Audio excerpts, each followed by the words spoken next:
presidente. Boa noite. Muitos chegam até mim dizendo: Nicolas, quais são os seus projetos para o Brasil? Aqui no Congresso, em apenas 2 anos, já apresentamos 30, mas eu vou te dar a resposta para essa pergunta. Sempre quando perguntarem, pode responder.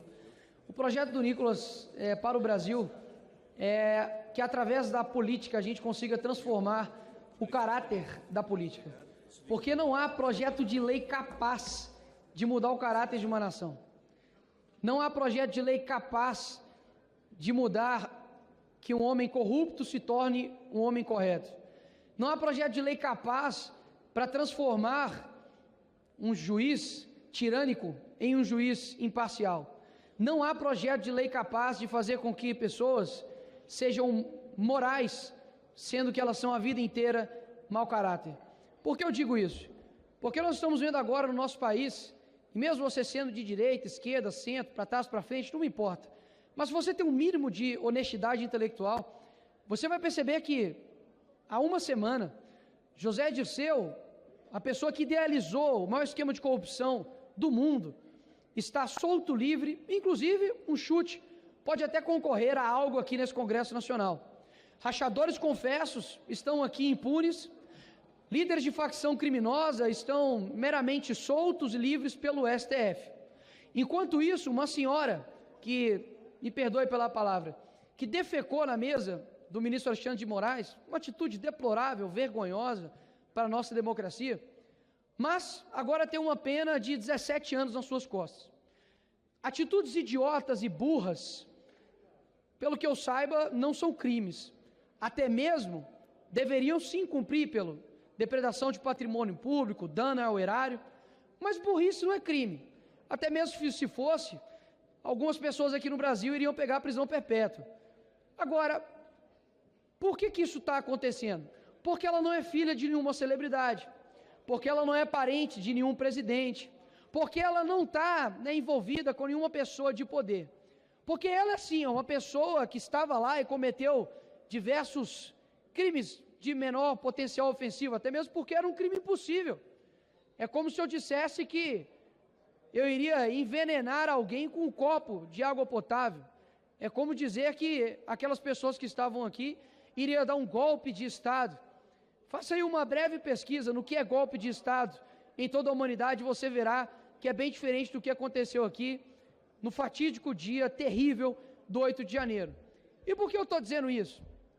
Porque enquanto nós estamos aqui, enquanto eu vejo a minha filha, enquanto eu saio para poder me alimentar, poder trabalhar, ainda há pessoas que estão sofrendo por conta de uma perseguição judicial.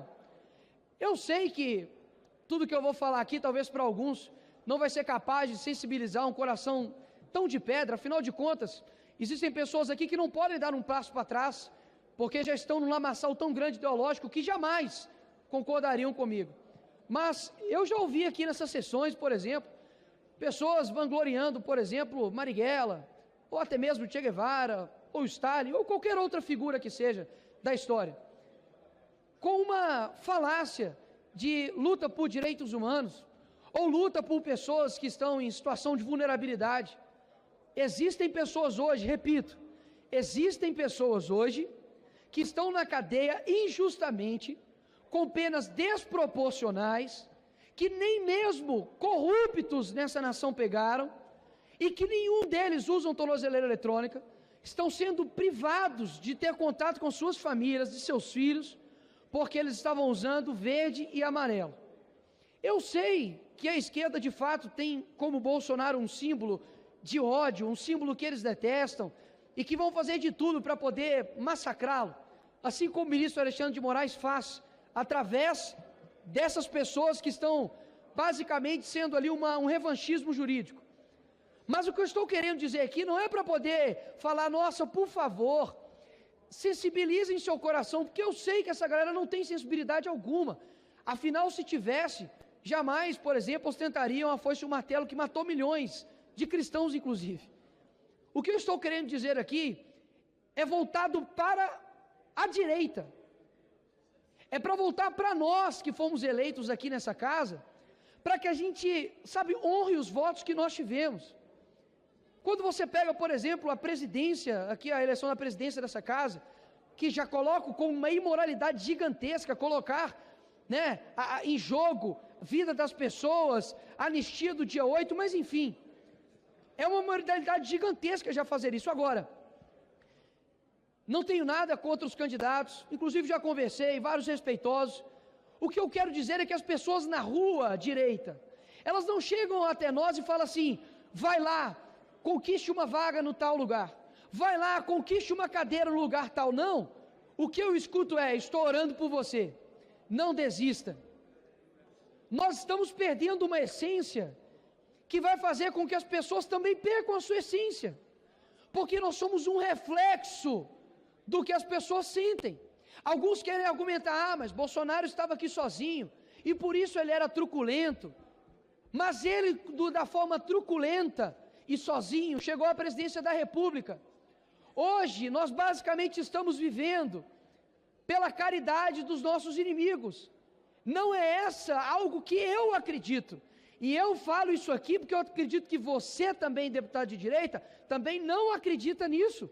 Você tem uma essência dentro de você, ainda dentro de você, de falar: caramba, como deveria ser, sabe, ir para cima sempre.